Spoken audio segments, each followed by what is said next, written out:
বুঝলাম তুই এই ম্যাডামের সঙ্গে এমন কিছু করছো যেটা ম্যাডাম আমারে বলতে পারতেছে আর বললেও যেটা আমি শুনতে পারবো না। তুই কি করছো কোনো কথাই কবি না, তোরা পিস পিস করে কাটবো, টুকরা টুকরা করে কাটবো, অঙ্গ প্রত্যঙ্গ যা আছে সব আলাদা করবো, ভাগ দিয়ে বেশবো তোরে। তুই চেনো না, তুই আমি কেরা, তুই চেনো না, বাজিয়ে এলাম তোরে। তুই কি করছো ক? আমি ম্যাডাম বলছি কোনো কথাই কবি না, তুই করছো কি এটা ক?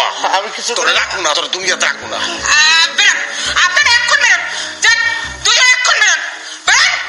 বাইরে যাচ্ছি ম্যাডাম, বাইরে যাচ্ছি। তোর নাম মিন্টু, আমার নাম তো পিন্টু, যে কারণে এক লগে কাজ করতাম। তোরা তালাক দিলাম, আমি আমার নাম পড়লাই হেলাইলাম। আমার নাম আব্দুল জব্বার, আমার নাম জব্বার, পিন্টু নাম রাখুন না। তোর লগে আমার আর কোনোদিন কাজ হবে না, এক লগে কাজ করবো না, আলাদা কাজ করবো। তুই রেল লাইনের ওভার কাজ করবি, আমি এফার। খবরদার যদি রেল লাইনের এফার কাজ করতে আহ, তুই জানডা হাতে লই যাবি। তোর বাড়ি গেলাম। কিছু